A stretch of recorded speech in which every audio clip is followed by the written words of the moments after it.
out here gonna replace our awning today. And we bought an awning from Tough Top Awnings, and what I'm going to do right now is kind of go up the ladder here, and we're going to take a look at what we've got to do. So this is a Dometic 9100 model, and I haven't been able to find a video online, so I'm going to try to make a video and then post it out there so that others might be able to capitalize on this. There's some great videos out there. RV Geeks has got a couple of really good ones out there, but nothing that shows how to do this one, because we don't have all the same hardware as the motorized awning that they show on RV Geeks. All right, so what we've got on this particular awning is we don't have the same hardware as depicted on some of the others. So we've got these two bolts here, same thing over on the other side. You can kind of see them from underneath here as well. This part right here is very similar in that we've got this bolt right here that's got to be taken off as we get to that point. You may remember that previous video had taped the top of this with some awning tape, and of course it's now kind of worn out. So what I've done here is I've looked for a place where there was a little gap, and I've run through a zip tie on the back side here.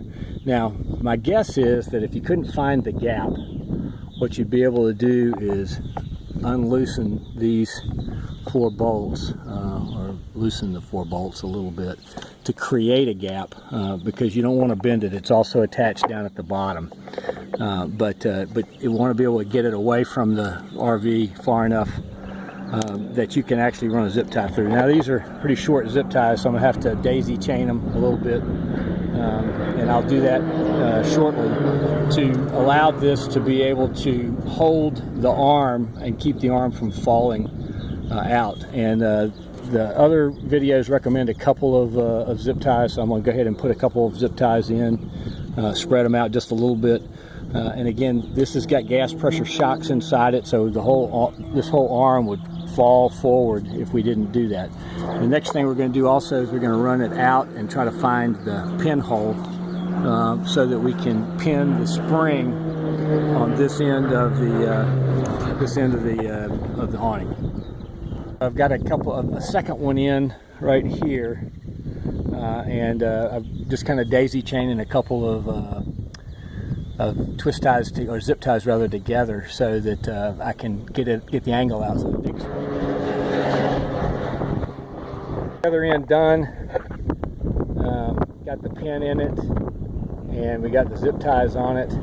Right here, what we got to do is we got to go in here and disconnect the wires. And then after I do that, I've already got my zip ties daisy chained. And we'll slide a second one in down here, and then we'll pull it back in so that we're ready to take this off when we're done doing that. So I'm going to go ahead and remove this wiring that's right here and unplug it. That way we don't have to worry about accidentally running it in and out.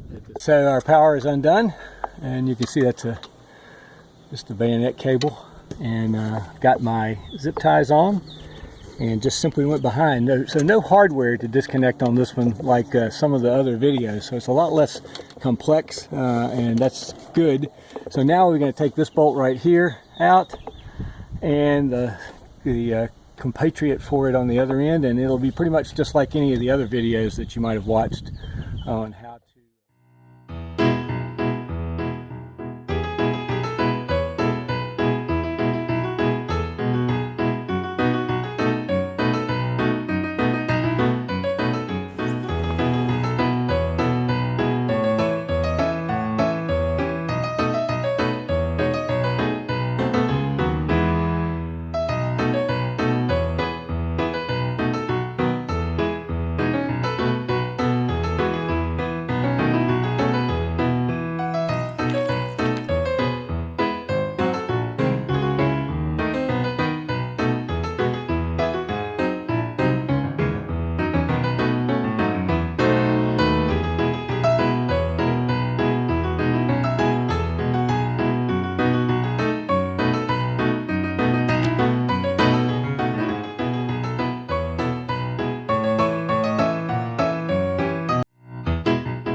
came with the LED strip built underneath it, and of course it's part of the awning kit.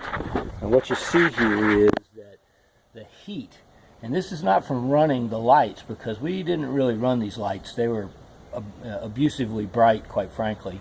But you can see the heat from underneath the awning just warped this. Now here's the challenge. If you look right here, that's the groove that this slid inside of the groove that's up in on the side of the RV that holds the awning in place. And you may see in the video where we're having real difficulty getting this thing off, and the reason we were having difficulty getting it off was because it was pinched in all these spots. So we just cut it and took it off because there's no way to straighten this out, and there was no way to get the tough top awning on in place of it.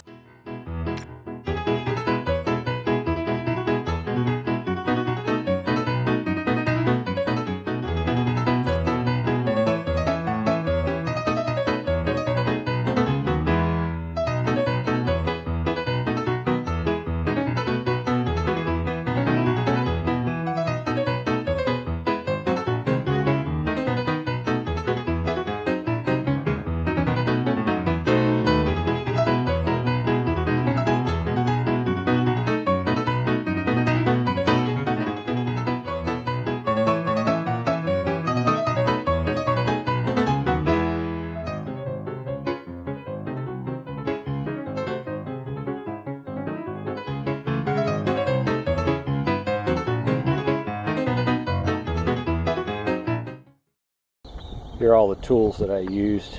I've got a drill with the standard RV square driver, 7/16 inch socket to take the screws off up on top, a pair of pliers, a pair of cutters, a rivet gun.